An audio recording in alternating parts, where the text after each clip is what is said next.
नमस्कार किसान भाइयों, मैं आपका साथी चंद्रेश सैनी तिजारा मेरे YouTube channel Indian farming master Tijara पर एक बार फिर आप सभी का स्वागत करता हूं। और आज हम जो स्पेशल वीडियो बनाने वाले हैं वो है कुकुम्बर यानी कि खीरे की खेती पर हम आज चर्चा करेंगे कि खीरे की खेती, जिसे हम देसी खीरा, दो तरह के खीरे चलते हैं हमारे यहाँ पर। एक देसी खीरा होता है और एक चाइनीज़ खीरा जिसको हम बोलते हैं। तो आज हम जो बात करेंगे आपसे हम देसी खीरे के ऊपर। देखिए, ये इस तरह का होता है देसी खीरा। तो हम बात कि देसी खीरा कितनी ज़मीन के अंदर कितना बीज लगना चाहिए और क्या रेट है, कौन कौन सी वैरायटी का हम चयन करें, मल्चिंग और ड्रिप किस तरह से लगाएं। तो आइए शुरू करते हैं वीडियो और मिलते हैं वीडियो के लास्ट में। किसान भाइयों, जो भी साथी खीरे की खेती करना चाहते हैं उनके लिए मैं बताना चाहूँगा कि 1 एकड़ ज़मीन के अंदर आपको लगभग 200 से 220 ग्राम बीज की आवश्यकता होगी। बीज का चयन कौन सा करें उसके बारे में आज मैं बताना चाहूँगा। कुछ कंपनियों के बीज मेरे सामने रखे हुए हैं। ये है ईस्ट वेस्ट कंपनी का नाजिया, और ये है चामुंडा कंपनी का लक्ष्मी 040, और ये इंडोसेम कंपनी का है सैला CU 1101। तो साथियों, मैं बताना चाहूँगा कि बेहतर वैरायटी के लिए जो मेरे सामने एक तो ये रखा हुआ है ईस्ट वेस्ट कंपनी का नाजिया, एक तो वैरायटी आप इसका चयन कर सकते हैं। साथ ही में इसी कंपनी का एक बीज और आता है जो मेरे पास अभी उपलब्ध नहीं है, शायरा करके एक बीज और आता है इसी कंपनी का। तो आप इन दोनों में से भी कोई सा भी खीरा चुन सकते हैं। बहुत ही अच्छी वैरायटी है और लगभग हर समय में ये हो जाती है। बीच में मैं आपको ये ज़रूर कि हम सब भारतीय कृषि खेती पर ही हम सब आधारित हैं। मौसम का जो परिवर्तन है वो बीज को, फसल को निश्चित तौर पर प्रभावित करता है। तो इन सब चीज़ों के लिए किसान भाई आपको खुद को अपना स्वयं का निर्णय लेना पड़ेगा, क्योंकि जो समय है, कभी भी बारिश तेज़ हो गई, मौसम तेज़ गर्म हो गया, तो इन सब चीज़ों का कहीं ना कहीं फसल की पैदावार पर फ़र्क आ सकता है। तो इन सब चीज़ों को ध्यान में रखते हुए मैं बीज के बारे में बताता हूँ। ईस्ट वेस्ट कंपनी के बारे में बता ही चुका हूँ आपको।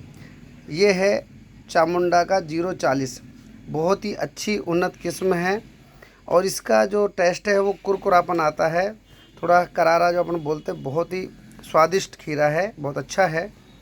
एक वैरायटी ये है मेरे सामने इंडोसेम की सैला, ये भी एवरेजन ठीक है वैरायटी, लेकिन अगर आप बेस्ट वैरायटी में चयन करें तो ये 2 वैरायटी ले सकते हैं। और एक वैरायटी और मेरे पास नहीं है, वो VNR सीड का, मैं कंपनी दोबारा रिपीट कर रहा हूँ आपको, VNR सीड का क्रिस खीरा। ध्यान रहे, VNR कंपनी का क्रिस खीरा, जो कि बहुत ही अच्छा खीरा है। और इस समय के लिए, क्योंकि जो अब इस समय चल रहा है वो सितंबर का समय है, तो अगस्त और सितंबर इसके लिए बढ़िया समय है। तो आप VNR सीड का क्रिस खीरा भी ले सकते हैं।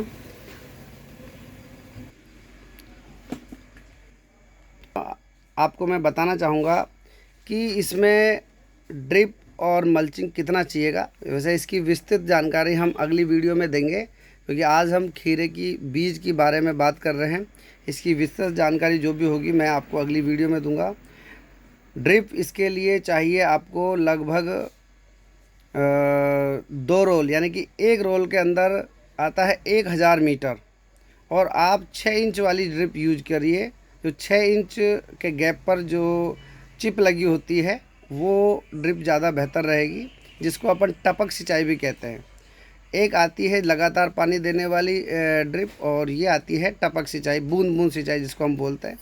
तो ड्रिप के अंदर आप यूज करिएगा टपक सिंचाई वाली जो 6 इंच की होती है। और साथ ही मल्चिंग 9-12 जिगजैग बोलते हैं अपन, जो फुट बाई फुट पे छेद होता है। तो आप फुट बाई फुट वाली मल्चिंग का इस्तेमाल करें। मल्चिंग को कैसे लगाना है, ड्रिप को कैसे लगाना है, ये मैं आपको स्पेशल वीडियो ड्रिप और मल्चिंग के अंदर जो बनाऊंगा उसके अंदर मैं आपको बताऊंगा।